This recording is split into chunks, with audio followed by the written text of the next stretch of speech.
Well, people of YouTube, I'm right behind this, camera. Right here, the Malik Aaron, and it's kind of early in the morning.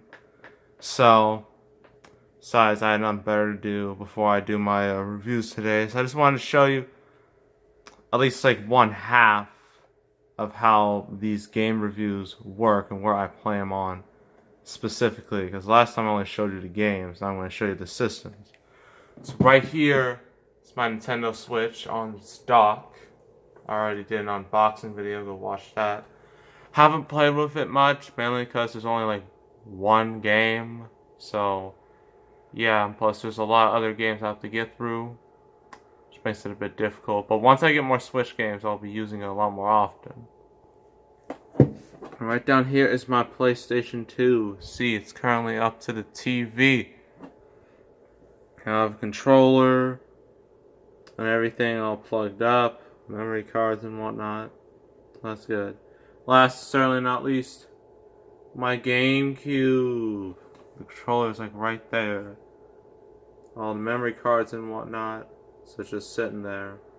And it's pretty easy to plug like the PS2 and GameCube up, to my TV. Right over here is all my PlayStation 2 games. Now, for all my games, the way I do it is that I just set them up like this in rows, and then I like pick one using like a coin toss. So like heads will be like the odd numbers, like this one and this one, or tails would be even, like this one, and I picked this today out of all of these. Plus, I think I made a video on it.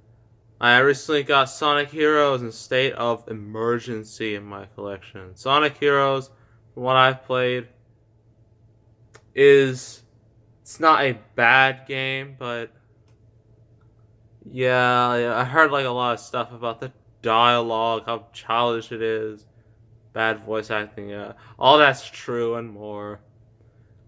And like this is like the least well-received version of the game, but ironically it's the most successful version of the game. Probably because everyone had a PS2 more than a GameCube and an original Xbox, which is kind of a shame, but that's how it is. State of Emergency. The game is pure chaos. It's like hundreds of people running and have to do missions. It's like between you can either be a part of the chaos or part of a revolution against the corporate businesses of the world and whatnot. And it's pretty fun. Once I do all those missions, then I'm probably going to review that at some point. Yeah, a lot of these games I haven't had much progress on. The original SmackDown game, I think I've completed enough of it to do a proper review. Now I have to do enough to do, I have to do SmackDown 2. Once I do enough of that, I'll review that too and get those out of the way. Right over there in that box, that's where all my stuff is, all the retro stuff is. Right there, all my GameCube games and the whole thing. The PlayStation 1 games, that GTA Trilogy box, and all this and that. I'll show you, can't really see it, but down there, that little area is where all of the games, well, at least all my Xbox games are. Like my 360 games, Xbox One games, and original Xbox games that are backwards compatible with my 360. Now how that works is that I have like a rotating cycle of 7. So if I play one, I just replace it with another. And then it keeps going until the majority of them are completed. And it's going pretty decently so far. I've had much of a problem doing it. So that's good. So, yeah. So I'm about to play some of this, which should be pretty interesting. And, yeah, that's pretty much it. So that's why I'm just gonna put this game in there and oh no. Ugh. It's the one thing I don't like about this PlayStation 2. Like, it's like a DVD player. Like, it just goes in and then it just, like, if you don't put the game in right, it just kind of gets stuck, which is pretty annoying. So I'm just get this controller here. So now you can see my memory card. I know this is not the best quality, I apologize, but I do not have a proper capture kit at the moment. Hopefully I get one sooner or later. See, that's everything in my save file. Like, the original SmackDown game took up a lot in my save file, like 4,000 KB.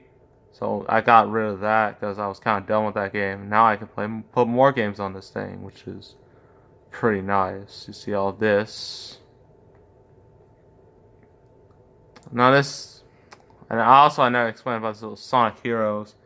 It kind of like, in the beginning I was a bit confused. Like, it kind of froze, but I heard that's supposed to happen. So hopefully it doesn't mean it's like a game-breaking glitch or anything. And for some reason, again, it sold more copies than the GameCube or original Xbox version, which is a bit weird, but understandable. So yeah, I'm playing SpongeBob SquarePants movie. And I know what you're thinking. You're too old for this. This is why are you playing this? Well, mainly because it's fun. It's part of my childhood. It's one of the only really good movie games to, exist. And hopefully I do not get a copyright strike. Well, I won't get one from THQ because they no longer exist in their original form. They're not like they merged with somebody else, which is weird, but whatever. So yeah, we're about to start this. Once I get past this start menu, show you how the game works. Alright, now we're done with all that startup screen. You can just see the loading screen right here. Now, if I remember the movie, we're more than halfway done with when they had like mustaches and whatnot. And here I am, right here, with my mustache. It's kind of hard to do this with one hand, but yeah, that's basically, all this. And then you gotta do all this stuff, all these goofer tokens. Like, I had to complete like a couple of these challenges just to get this far. And then currently right here, so there's only this, and